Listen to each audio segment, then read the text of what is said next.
Сәлем достар, сіздермен мен Алтынай Азимова. Бүгін сіздерге код миллионера техникасының қалай есептеу жолын көрсететін боламын. Бұл техника 5 жақтан ақшаның каналын ашатын техника. Өз басым 100% нәтижесін көрген техника. Міндетті түрде жасап көріңіздер. Ақшаларыңыз көбейсін, миллионер атаныңыздар. Баршаларыңызға сәттілік тілеймін.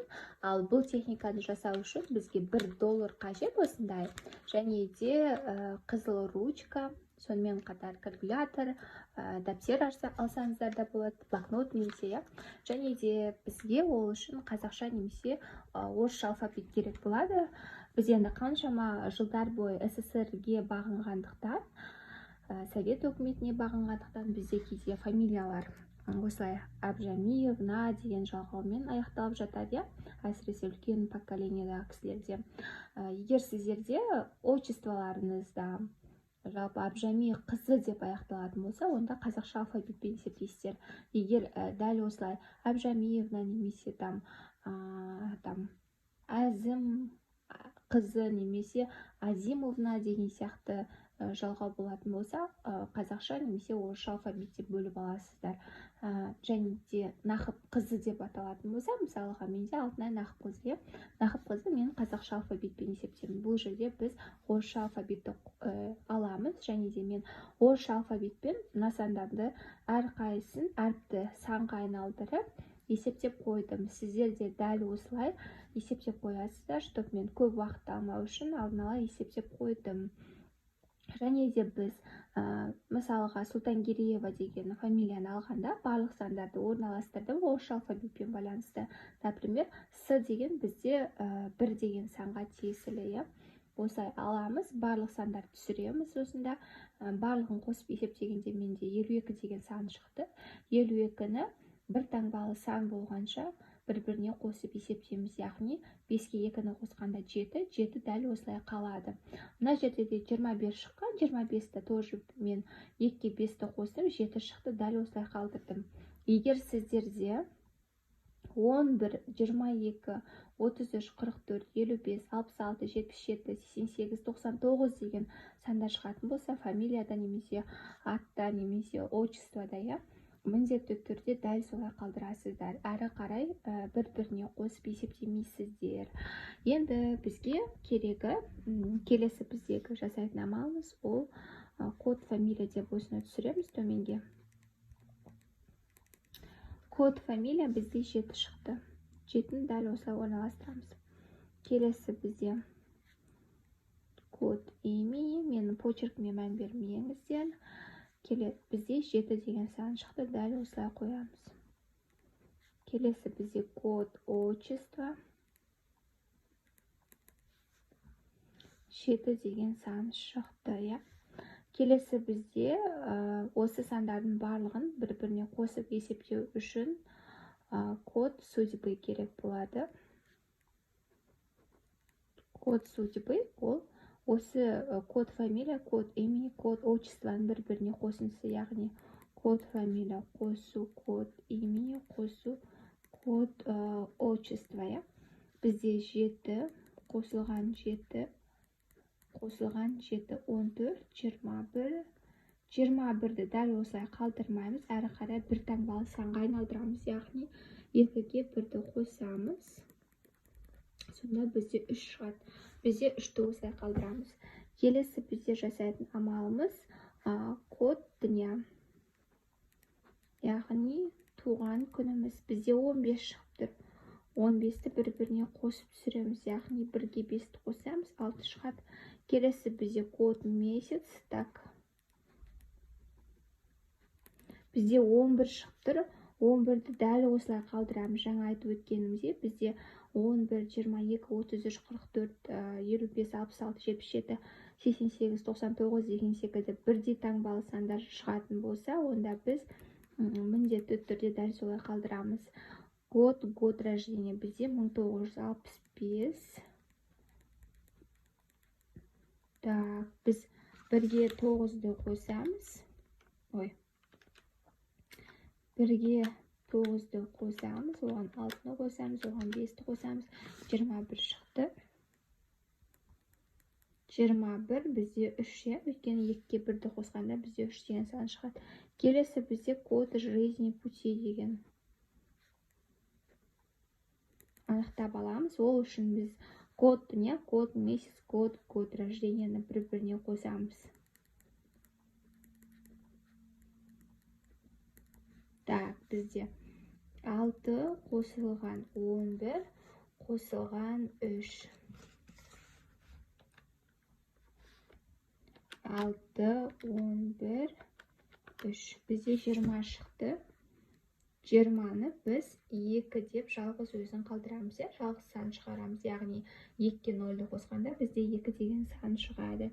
Келесі біздің есептейтін амалымыз ол левый луч деп аталады. Левый лучты есептеу үшін бізге код имени плюс код отчества керек. Яғни бізде код имени 7 деген сан шықты, код отчества тоже 7 деген сан шықты. Сонда біз мынаға былай түсінікті болу үшін жазып қояйық. Код имени, код отчествоның бірге шыққан саны. Код имени бізде 7, код отчество бізде 7, 14 деген сан шықты. Сонда біз 14-ті бір таңбалы санға айналдыру үшін бірге 4-ті қосамыз, 5 шығады. Келесі бізде правый луч. Бізде бұл код фамилия мен код судьбының бір-біріне қосындысы. Яғни біз 7 мен 3-ті аламыз. Код фамилия, код судьбы. Жазып қояйық. Сонда бізде 7 қосылған 3 болады.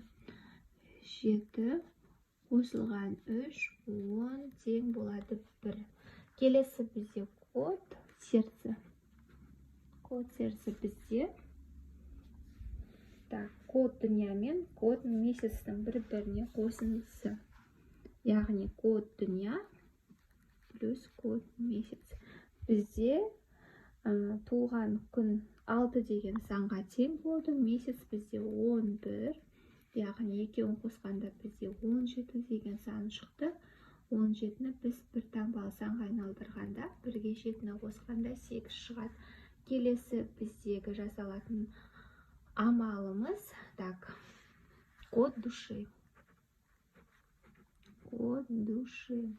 Код душиді есептеу үшін бізге код год рождения, яғни 3 пен код жизни пути 2-нің қосындысы. Бізде код души деген сан шығады. Сол кезде бізде код год рождения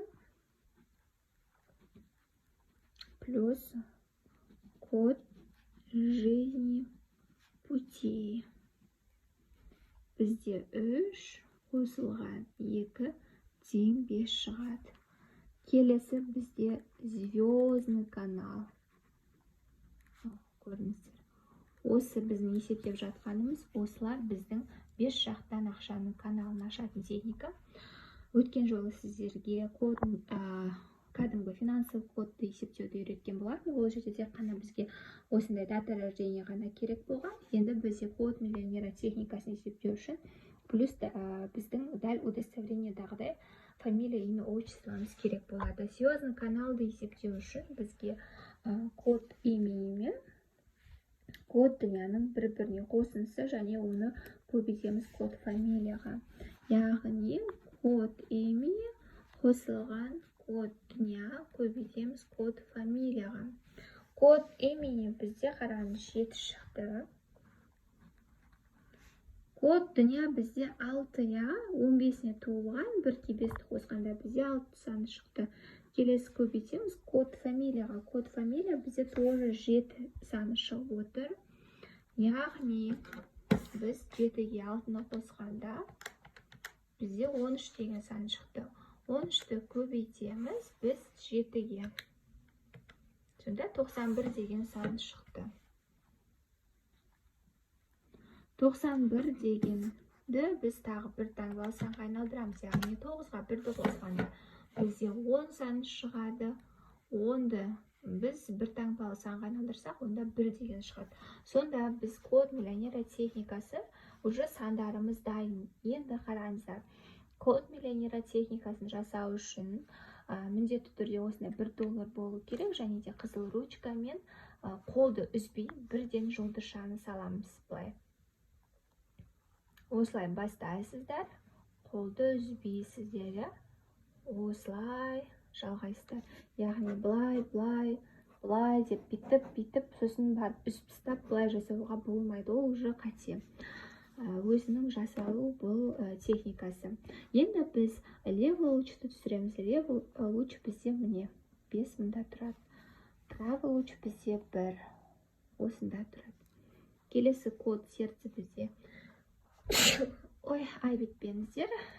Код сердце бізде 8 мында тұрады. Код души бізде 5 мында тұрады.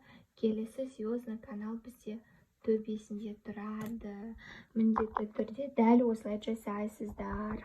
Табысты болыңыздар, және де код миллионера техникасын дәл осылай $1 орналастырасыздар. Қарасаңыздар, бірде шықты, жұлдызшаны мынау дәл осылай орналастырасыздар, ортаға жұлдызшаны дәл осылай сызасыздар. 5-1, 8-5-1 деп мен өзіміздің менің анама жасалған код миллионера техникасын жасағанмын. Егер енді сіздер жасайтын кезде өздеріңіздің шыққан сандарыңызды жасайсыздар, мынаны жазып қоймаңыздар. Сосын бұны бүктейтін кезде де міне дәл осылай артқы жағын айналдырып көрсетейін. Дәл осылай тұрған жерінен, мынау пирамида тұр ғой, пирамида тұрған жерден осылай бүктейсіздер. Не, осылай бүктедіңіздер ма? Бір бүктейсіздер. Келесі тағы былай келесі былай бүктейсіздер. Жоқ, кешірім өткен. Так, былай емес. Пирамида көрінуі керек қой. Бірінші былай, келесі былай, сосын былай, және де былай. Не, сонда дәл осылай 3-1 шығады. Міндетті түрде аймандарыңызға сақтап қоясыздар. Так, енді бір қолмен түсіріп тұрған соң, маған кішкене ыңғайсыздау болып тұр. Түсінбеген жерлеріңіз болса, немесе код миллионера техникасын именно бүктелу жолын сұрағыларыңыз келсе, маған Instagram желісіне жазсаңыздар болады. Қазір сіздерге өз аккаунтымды тастап кететін боламын. Сәттілік тілеймін. Бай болыңыздар, бақуатты болыңыздар.